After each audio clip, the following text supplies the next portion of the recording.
ओम अरुणोदराय नमः। प्रिय मित्रों, नमस्कार। अथर्व क्लासेस में आप सभी स्नेही मित्रों का स्वागत करता हूं। मैं डॉक्टर कुलदीप कुमार पांडे आशा करता हूं कि आप लोग स्वस्थ होंगे। ईश्वर की असीम कृपा आप पर बरस रही होगी। आप बुद्धिजीवी हों और अपने लक्ष्य के पथ की ओर अग्रसर रहें और अपने लक्ष्य को सदैव प्राप्त करने में उत्सुकता पूर्वक स्वस्थ रहते हुए अपने मजबूत कदमों के सहारे अपने लक्ष्य तक पहुंचे। इसी के साथ आज का टॉपिक प्रारंभ करते हैं। दोस्तों, आज एंशिएंट हिस्ट्री के अंतर्गत, प्राचीन भारतीय इतिहास के अंतर्गत हम जिस टॉपिक पे चर्चा चल रही थी हमारी उत्तर वैदिक काल, इसी में आज फिर से चर्चा होगी। उत्तर वैदिक काल का समय आप जानते ही हैं 1000 से 500 ईसा पूर्व माना गया है। कहीं कहीं पे यही समय 1000 से 600 ईसा पूर्व भी माना गया है।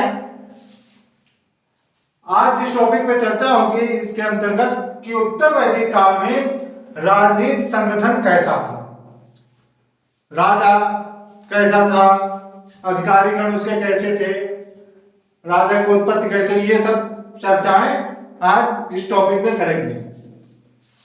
ये तीसरा पार्ट होगा उत्तर वैदिक काल का। आइए प्रारंभ करते हैं। राजनीतिक संगठन, सबसे पहले तो हम जान लेते हैं कि राज्य क्या है। सभा में स्त्रियों का प्रवेश निषिद्ध हो गया था। उत्तर वैदिक जब काल आया तो इनके जो सभा और समिति थे जिसमें सभा में स्त्रियों का प्रवेश निषिद्ध हो गया था। कुलीनों और ब्राह्मणों का प्राबल्य हो गया था। राष्ट्र शब्द जिसका अर्थ प्रदेश या क्षेत्र होता है सर्वप्रथम इसी समय प्रचलन में आया। राष्ट्र जो शब्द था या राज्य या प्रदेश कह लीजिए, उसका प्रादुर्भाव या उसका प्रचलन जो है उत्तर वैदिक काल में ही प्रारंभ हुआ। इसके पहले प्रदेश कोई जानता नहीं था, राष्ट्र का नाम कोई जानता नहीं था। अब देखते हैं राज्य क्या है। इस समय के संपूर्ण साहित्य में हम प्रमुखतया शासकों अथवा राजतंत्रात्मक राज्यों का भी उल्लेख प्राप्त होता है उत्तर वैदिक काल में। यद्यपि कहीं कहीं राजतंत्रात्मक के अलावा गणराज्यों का भी उल्लेख प्राप्त हुआ है। राजतंत्र के विभिन्न रूप अवश्य मिलते हैं। उदाहरण के लिए ऐतरेय ब्राह्मण में ये राज्य दिए हुए हैं। ऐतरेय ब्राह्मण में वर्णित प्रशासन प्रणाली किस प्रकार शासन प्रणाली थी? तो एक तरफ क्रम है, दिशा है, एक तरफ क्षेत्र है, शासक है और यज्ञ, ये चार क्रम है। पहले क्रम में आ जाते दिशा। पहले क्रम में दिशा अपनी पूर्व दिशा। पूर्व दिशा में क्षेत्र क्या था? साम्राज्य। क्षेत्र को साम्राज्य से संबोधित करते थे पूर्व दिशा में। पूर्व दिशा में शासक जो होता था उसको सम्राट के नाम से जानते थे। सम्राट का नाम, शासक को सम्राट कहते थे। इसके बाद आ जाता है यज्ञ। सम्राट जो कौन सा यज्ञ करता था पूर्व दिशा में, उस यज्ञ को कहते हैं वाजपेयी यज्ञ। इसके बाद पश्चिम दिशा आ जाती है। पश्चिम क्षेत्र जो दिशा थी उस क्षेत्र को स्वराज्य कहते थे। और स्वराज्य जो है, स्वराज्य का शासक कौन होता था? स्वराज्य के शासक को स्वराट के नाम से जानते थे। इसी प्रकार स्वराट जो था वो अश्वमेध यज्ञ करता था। यानी पूर्व दिशा में वाजपेयी यज्ञ, पश्चिम दिशा में अश्वमेध यज्ञ, और शासक को, पूर्व दिशा के शासक को सम्राट कहते थे, पश्चिम दिशा के शासक को स्वराट कहते थे। पूर्व दिशा का जो क्षेत्र था उसे साम्राज्य कहा जाता था। पश्चिम दिशा के क्षेत्र को स्वराज्य के नाम से जानते थे। अब आ जाता है तीसरा, उत्तर दिशा। उत्तर दिशा में जो क्षेत्र होता था उसको वैराज्य के नाम से जानते थे और शासक जो था वैराज्य का उसे विराट कहा जाता था। जो राजा होता था उसे विराट के नाम से संबोधित किया जाता था। और ये लोग पुरुष में यज्ञ करते थे। इसी प्रकार दक्षिण दिशा में जो क्षेत्र होता था उसे भोज कहा जाता था, भोज। और जो शासक था उसको भोज नाम से जाना जाता था, शासक को भोज कहते थे। किस दिशा में? दक्षिण दिशा में। और ये दक्षिण दिशा के जो भोज शासक थे ये सर्वमेध यज्ञ करते थे। इसी प्रकार पश्चिमा हो गया आपका मध्य देश। मध्य देश जो राज्य था, क्षेत्र को राज्य कहते थे।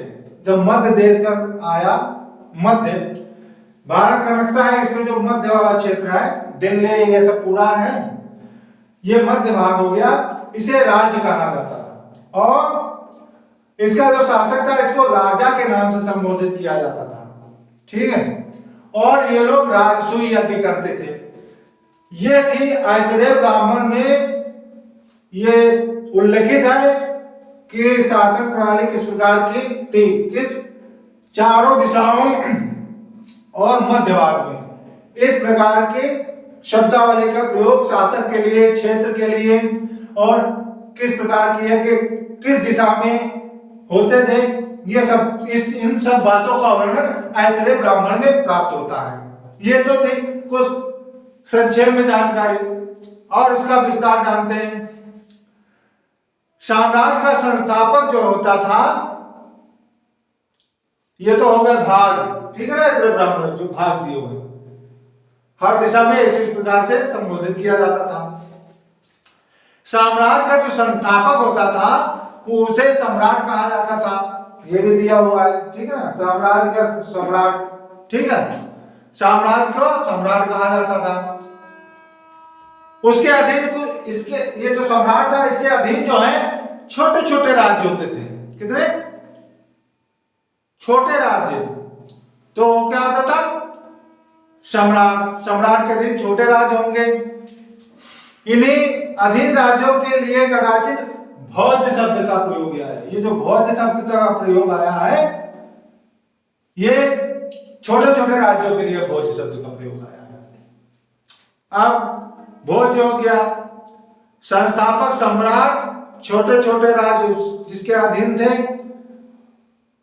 भोज, और स्वराज के नाम का प्रयोग किए गए हैं।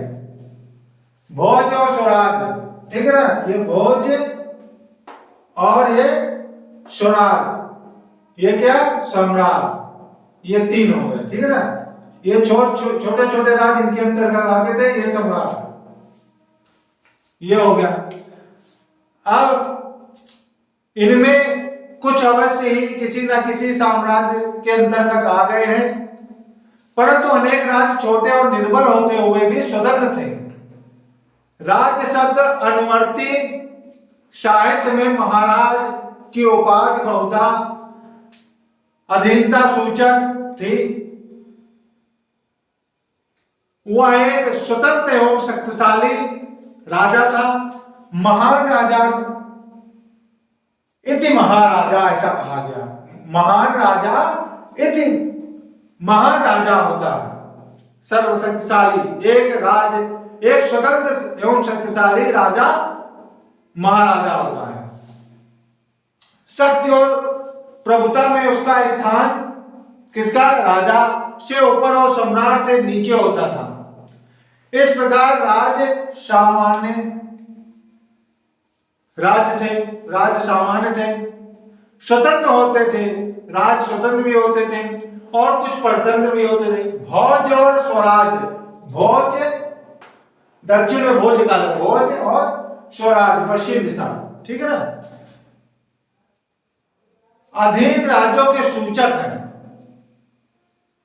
भोज और स्वराज अधीन राज्यों को सूचक हैं। महाराज्य और साम्राज्य शक्तिशाली स्वतंत्र विशाल राज्यों की कोटियां थी। कौन से? साम्राज्य और स्वराज, ये महान शक्तिशाली राज्य माने गए, ठीक है ना, विशाल राज्यों की कोटियां थी।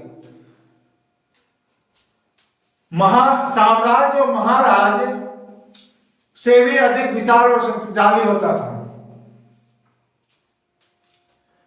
वैराज्य का तात्पर्य उस राज्य से है जहां राजा नहीं होता था। वैराज्य, वैराज्य कहां? उत्तर दिशा में।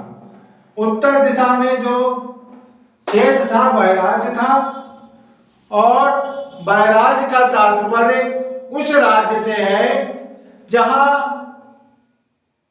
राजा नहीं होता था। वैदिक कार्य गणतंत्र से भी परिचित थे। राजा नहीं होता था, वहां क्या होता था? विराट होता था। ठीक है ना?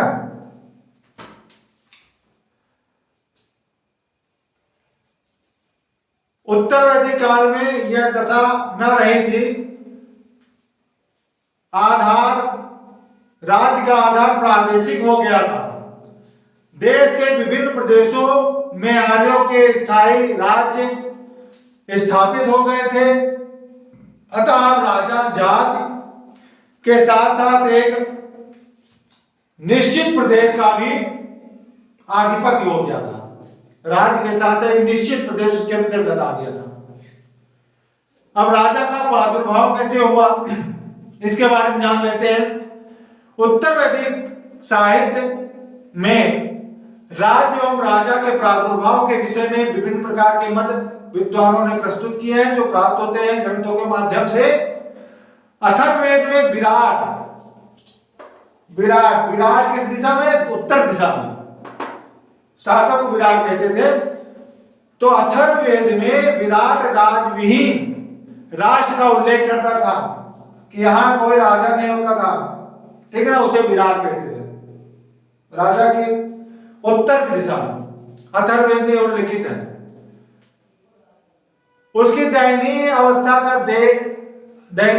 को देखकर लोग उसके अंत की कामना करने लगे। ऐतरेय ब्राह्मण का उल्लेख है कि एक समय देवासुर संग्राम हुआ। ऐतरेय ब्राह्मण में इस विषय में एक उल्लेख प्राप्त होता है। क्या होता है कि एक समय देवासुर संग्राम हुआ, उसमें देवता बारंबार पराजित हुए। तब उन सभी वस्तु स्थिति पर विचार किया, यानी सभी देवतागण आपस में इकट्ठा होकर विचार करने लगे कि इसका कुछ ना कुछ हल निकाला जाए। हम लोग हमेशा पराजित ही क्यों हो रहे हैं? राजा विहीन होने की स्थिति में हमारी पराजय होती है। हमारा कोई राजा नहीं, इसलिए हम पराजित हो रहे हैं। अतः उन्होंने सोम को अपना राजा बना दिया। जब सोम राजा बन गए तो उनके नेतृत्व में पुनः युद्ध हुआ असुरों के साथ। जब युद्ध हुआ तो इस युद्ध में जब सोम राजा थे तो इनकी विजयश्री हासिल हुई और ये विजयी हो गए देवता लोग। तभी से राजा का प्रादुर्भाव भी हो गया। ऐसा ऐतरेय ब्राह्मण में उल्लेखित है कि राजा की जो नींव पड़ी वो यहीं से प्रारंभ हुई। और भी कई प्रकार के मंतव्य हैं ग्रंथों से जो प्राप्त होते हैं, लेकिन उनका पूर्ण रूप से यहाँ चर्चा नहीं की जा सकती। मेन रूप से आप इसी चीज को जानिए। इस प्रकार राजा का प्रादुर्भाव रहा। आरक्षा, असंगठन, पराभव और अशांति को दूर करने के लिए हुआ था। किसका? राजा का प्रादुर्भाव। राजपद सबसे अधिक सबल और सुयोग्य व्यक्ति को मिलता था। जो राज का पद होता था वो सुयोग्य और सबल व्यक्ति को प्राप्त होता था।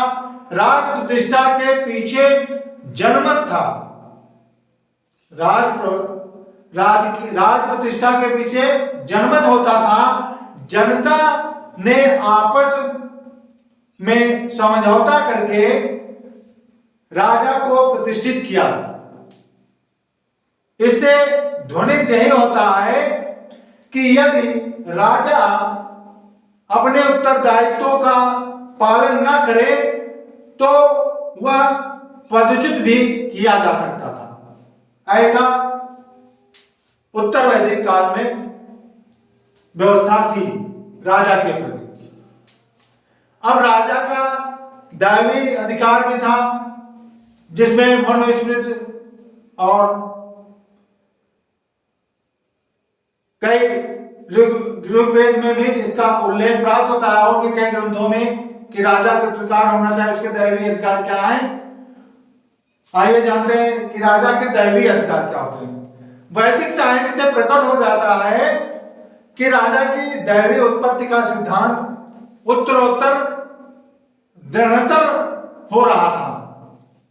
सर्वप्रथम इसका उल्लेख ऋग्वेद में प्राप्त होता है। उसमें एक स्थान पर राजा पूर्व घोषणा करते हैं कि मैं इंद्र हूं, मैं वरुण हूं। इसी प्रकार अथर्ववेद में परीक्षित को मनुष्यों में देव कहा गया है। ठीक है ना, परीक्षित को मनुष्यों में देव कहा गया। ब्राह्मण काल में यज्ञों की महत्ता बढ़ी और लोगों का विश्वास हो गया कि अश्वमेध और वाजपेयी यज्ञों के करने से राजा देवसम हो जाता। अब वाजपेयी और अश्वमेध यज्ञ क्या है? अश्वमेध यज्ञ का शाब्दिक अर्थ होता है घोड़े की बलि। यह राजनीतिक विस्तार हेतु किया जाने वाला यज्ञ था। कौन सा? अश्वमेध यज्ञ। वाजपेयी यज्ञ क्या होता है इसके बारे में जानकारी दे रहा हूं। वाज का शाब्दिक अर्थ है शक्ति का पान।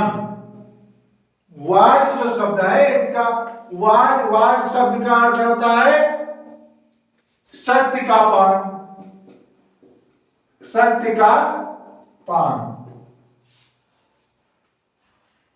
और इसमें जो है अश्वमेध में घोड़े की बलि।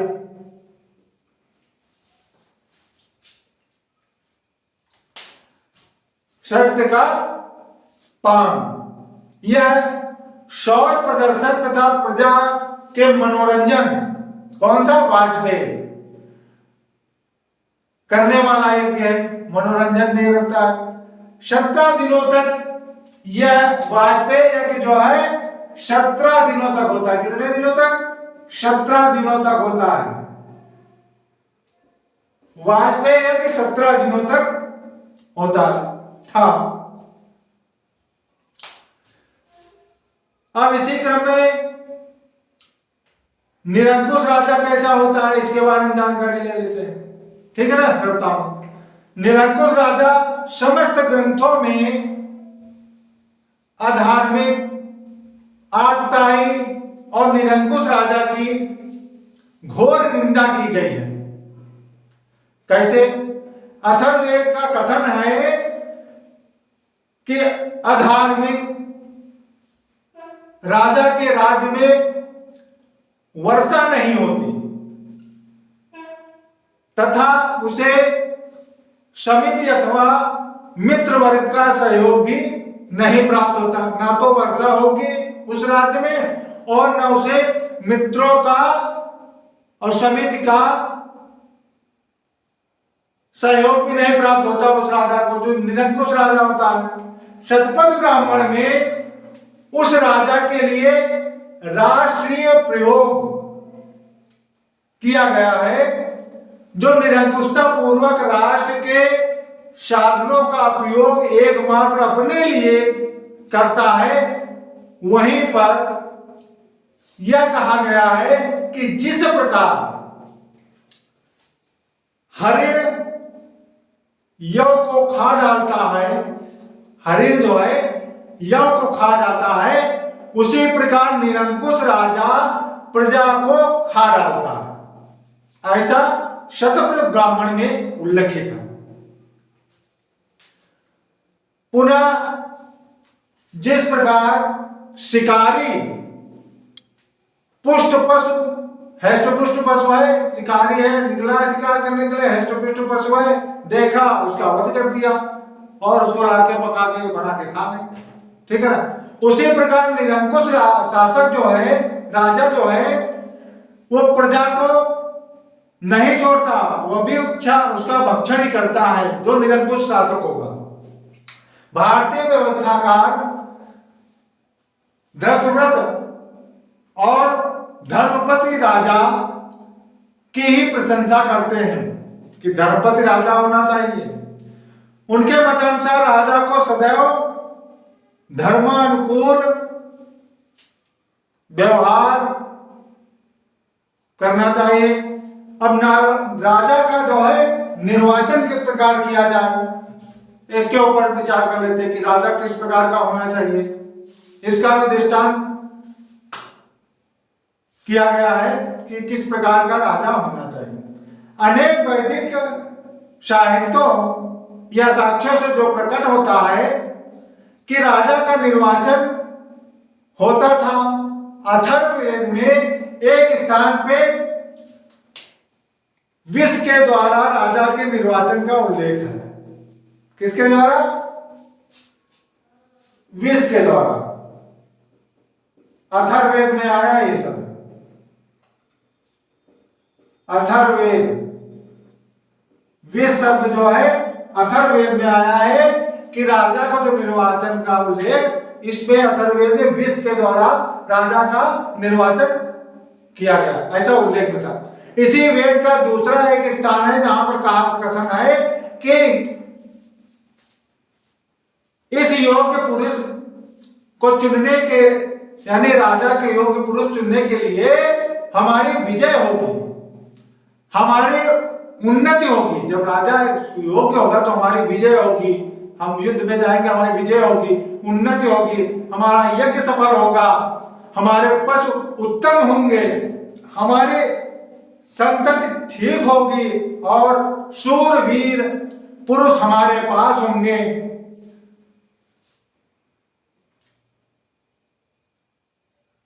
अतः इस प्रकार योग्य पुरुष चुन।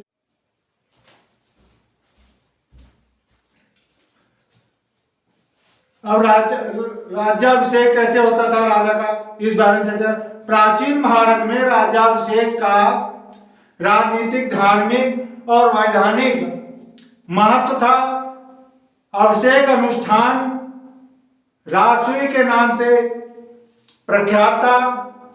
इसका सर्वप्रथम महत्वपूर्ण अंग रत्नियों के प्रति सम्मान प्रदर्शन था। रत्नियां क्या थी पहले तो जान लेते हैं। शतपथ ब्राह्मण में रत्नियों की संख्या 11 बताई गई है। कौन कौन सी रत्नियां थी? पहला सेनानी, दूसरा पुरोहित, तीसरा युवराज, चौथा महिषी, महिषी यानी रानी को कहा जाता था, पांचवा सूत। सूत क्या होता था? सूत राजा का सारथी, जिसे सूत कहते थे। छठा ग्रामीणी, ग्रामीणी कौन था? ग्राम का मुखिया, जिसे ग्रामीणी कहा जाता था। इसी क्रम में छत्ता, छत्ता वो होता था, प्रतिहारी को छत्ता कहते थे। और आठवां था संग्रहिता, संग्रहिता यानी कोषाध्यक्ष। भागयुत, भागयुत मतलब होता था संग्रह करता, कर कर जो संग्रह करता था वो भागयुत कहलाता था। अक्षवाप, अक्षवाप वो होता है पासे के खेल में राजा का जो सहयोगी होता था वो अक्षवाप कहलाता था। और 11वां है पालागल। पालागल वो है जो राजा का मित्र और विदूषक का पूर्वज होता था, वो क्या कहलाता था? पालागल। तो राज्याभिषेक से पहले राजा इन्हीं रत्नियों के पास जाता था, इनका सम्मान प्रदर्शन करता था, इनसे आमोद प्रमोद करता था, अनुमोदन करता था, इनका अनुमोदन प्राप्त करता था। ये लोग ऐसा जब इनके पास जाता था राजा, सब प्रथम इनका सम्मान करता था। ये सब पदाधिकारी थे शासन प्रणाली के, इनसे सहयोग भी, ये सब सहयोग राजा को ही करते थे। अनुमोदन प्राप्त करना राजा का कर्तव्य था। इनसे यह आवश्यक समझा जाता था अनुमोदन प्राप्त करना। शतपथ ब्राह्मण में इन्हीं रत्नियों का उल्लेख है, 11 रत्नियां हैं। इसके पश्चात राजा स्वयं उसका अभिषेक होता था। इसके पास जब इनके पास जाता था, अनुमोदन लेता था, फिर राज्याभिषेक के लिए स्वयं तैयार होता था। यह अभिषेक 17 प्रकार के आपो का अर्थ होता है जलो से होता था राजा का राज्याभिषेक। प्रारंभ में यह अभिषेक पुरोहित, राजन और वैश्य के द्वारा संपन्न होता था। कदाचित इन्हें तीनों वर्णों का प्रतिनिधि समझा जाता था। किसे? राजा को। राज्याभिषेक के पहले पुरोहित और राजा के मध्य वार्तालाप होती थी।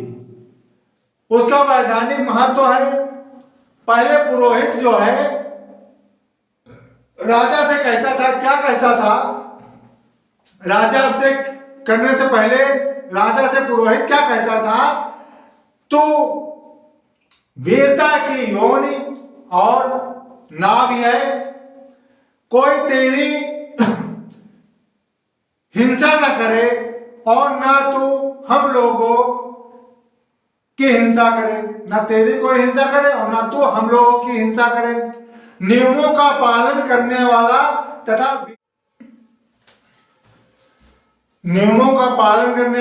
तथा विघ्नों का निवारण करने वाला व्यक्ति प्रजा में स्थैर्य प्राप्त करता है। सुकर्मा व्यक्ति साम्राज्य के योग्य होता है। मृत्यु से रक्षा कर, विद्युत से रक्षा कर, सूर्य देव के प्रकाश, अश्विनी कुमारों की भुजाओं, पूषा के हाथों और अश्विनी कुमारों की औषधियों से राष्ट्र के बलश्री और यश के लिए इंद्र की इंद्रिय शक्ति में मैं तेरा अभिषेक करता हूं। ऐसा पुरोहित कहता था। अब पुरोहित का इसके प्रति जो कथन होता था राजा के प्रति, आशीर्वाद एवं शुभकामना ही नहीं वरन आशाएं और अभिलाषाएं भी निहित होती थी। पुरोहित के कथन के उपरांत राजा भी कथन करता था और वो कहता था, प्रजा की श्री मेरा सिर है, उसका यज्ञ यश मेरा मुख है, उसका तेज मेरे केस हैं और सोमसु है मेरी जिह्वा प्रजा के कल्याण की बात करे, मेरी वाणी प्रजा की महत्ता की बात करे, प्रजा का उल्लास मेरा मन है, उसका मोद प्रमोद भी मेरी उंगलियां हैं। जनता में राजा प्रतिष्ठित था। इस उदाहरण से स्पष्ट हो जाता है राजा अपनी प्रजा के प्रति अपने उत्तरदायित्व को समझता है। यह तो था राजनीतिक पहलू, राजा की उत्पत्ति वगैरह संबंध में। अब सभा और समिति की नेक्स्ट टॉपिक में चर्चा करेंगे। धन्यवाद दोस्तों, नमस्कार।